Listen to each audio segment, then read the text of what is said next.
आपके साथ अनुष्का। आइए बढ़ते हैं आज की खास खबर की ओर।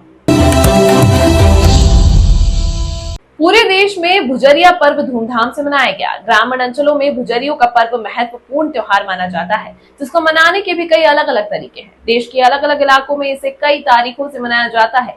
वहीं विदिशा के एक गांव में इस मौके पर बंदूक से निशाना लगाने की परंपरा है।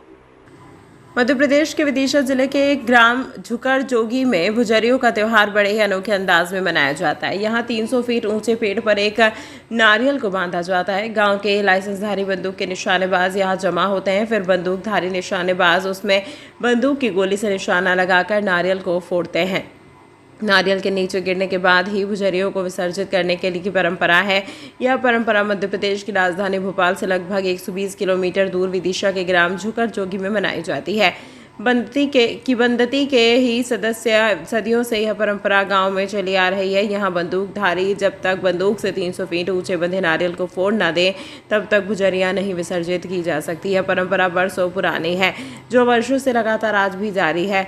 कहा जाता है कि यह परंपरा कई सालों पुरानी है। ऐसा माना जाता है कि सालों पहले यहाँ पर हाथी, घोड़े और साज सज्जा के साथ यह पर्व मनाया जाता था, लेकिन ऐसा माना जाता है कि आल्हा उदल के ज़माने से इस परंपरा को निभाया जा रहा है।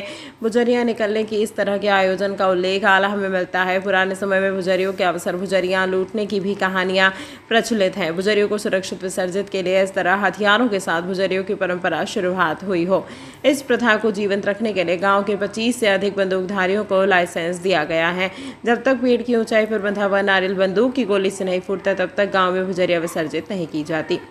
इस आयोजन के दौरान मंदिर के सामने एक चौक के समीप गांव की सभी भुजरियां इकट्ठी होती हैं। महिलाएं नृत्य करती हैं और मंगल गीत गाए जाते हैं। लेकिन समय के साथ साथ बंदूक के लाइसेंस की जटिल प्रक्रिया और नियमों के कारण गांव में लाइसेंसधारियों की संख्या कम होती जा रही है, जिसके चलते परंपरा को जीवित रखने के लिए लोगों को प्रशासन की सहयोग की जरूरत है। इस अंक में फिलहाल इतना ही। अगले अंक में आपसे फिर होगी मुलाकात। तब तक के लिए नमस्कार।